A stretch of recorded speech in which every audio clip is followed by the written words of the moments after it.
1031 exchange identification rules. There's a requirement that the property to be purchased is identified within 45 days of the sale. So there are two very important time deadlines in 1031 exchanges, and both begin to run from the date of the sale of your first relinquished property. It's the 180 days in which to complete the exchange, and within that 180 days, the first 45 business days is that you have to, by midnight of that 45th day, identify the potential replacement property.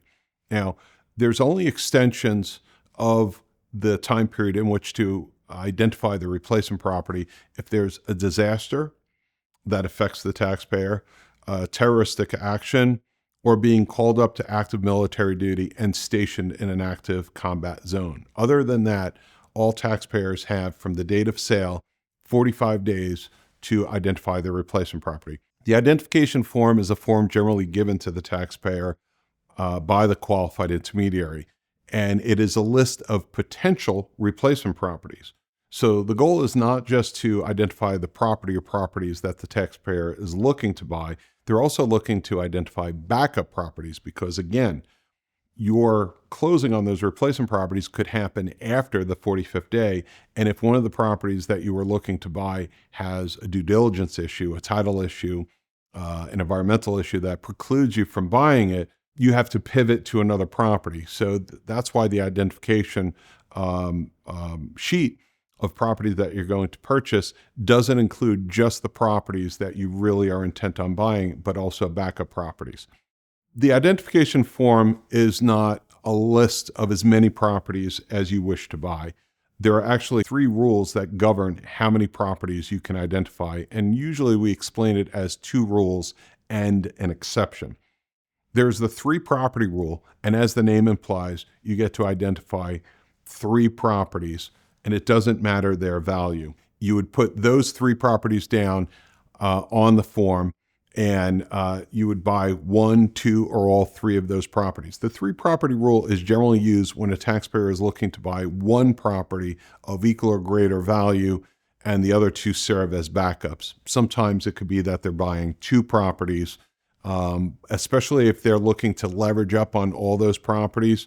You may see a taxpayer buying all 3, but usually the 3 property rule is used where a taxpayer is looking to buy 1, maybe 2 replacement properties. The 200% rule is really used for diversification. The taxpayer is selling and then using the money to buy several more properties as replacement properties of a lower value, but in aggregate, they're equal or greater to what's being sold. So an example of a 200% rule identification is I'm selling a property for $2 million. Under the 200% rule, I get to identify $4 million worth of property because under the 200% rule, I can identify an unlimited number of properties, but when I add them all up, the estimated acquisition price of all those properties, they cannot exceed 200% of the property that was sold. So if I'm selling for $2 million, I get to identify $4 million worth of property. And let's say, for example, I'm buying a whole bunch of $500,000 properties. That would allow me to identify 8 separate properties to potentially purchase. So again, the 200% rule is used for diversification. The 95% exception is basically an all or nothing rule. It basically says I've identified more than 3 properties.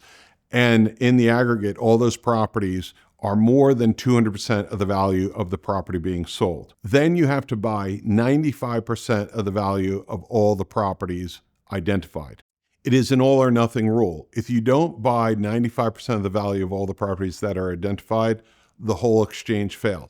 If you use the 3 property rule or the 200% rule and you fall short in what you need to purchase, it's just that difference that becomes taxable. And sometimes that means the 1031 exchange doesn't make sense anymore, but it doesn't make the exchange fail. Now, what you have to remember is that the ID rule and the rule needed to balance the exchange are 2 different rules. They're related rules, but they're 2 different rules. The ID rules are how many properties, and the dollar value of the properties that you are identifying. Balancing the exchange is the amount that you have to spend to have a fully tax-deferred exchange. And that's an overview of the identification rules for 1031 exchange.